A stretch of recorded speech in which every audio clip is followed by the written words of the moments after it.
let's be clear, nobody actually thinks there was an anti-Semitic particle in Gary Lineker. This is all just manufactured, because what's happened ever since, of course, Israel's genocide began is there's been a deliberate attempt to turn the world upside down. And the people who've been made to lose their jobs, to be silenced, to deplatformed, to be arrested, to be facing deportation, are the people who oppose genocide, while the people who incite genocidal racism, yes, they you can say anything about Palestine. And just to make a note about this, because he has announced he's standing down. By the way, for those who don't know, like outside of Britain, he really is one of the most famous people in the country. He's a very popular man. He's a household name.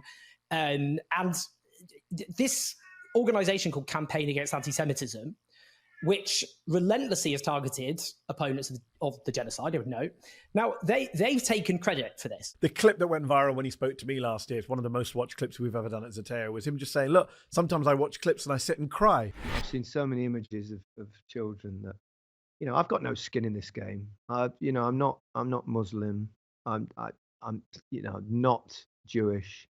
I'm not Israeli. I'm not Palestinian. So I see it, I think, purely from the outside, as from a neutral perspective. And I can't think of anything that I've seen worse in my lifetime. The constant images of children losing their lives day in, day out. Apparently that's a crime, to watch clips at home of Gazan children being killed and cry, which millions of people around the world have done, and he has too. Listening to you describe it there, Owen, it's uncanny, the parallels as to what's happening here in the US. So here in the US, there's a group called Stop Antisemitism, which is not even a group. It's one troll, internet troll.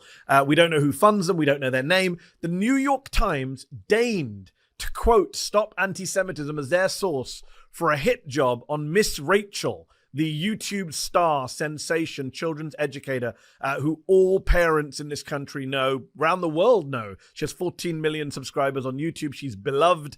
And again, she hasn't taken any political positions on the Middle East. She just said, I don't think kids in Gaza should be killed. I don't think kids in Gaza should be starving. I don't think kids in Gaza should be the highest child amputee cohort in the world.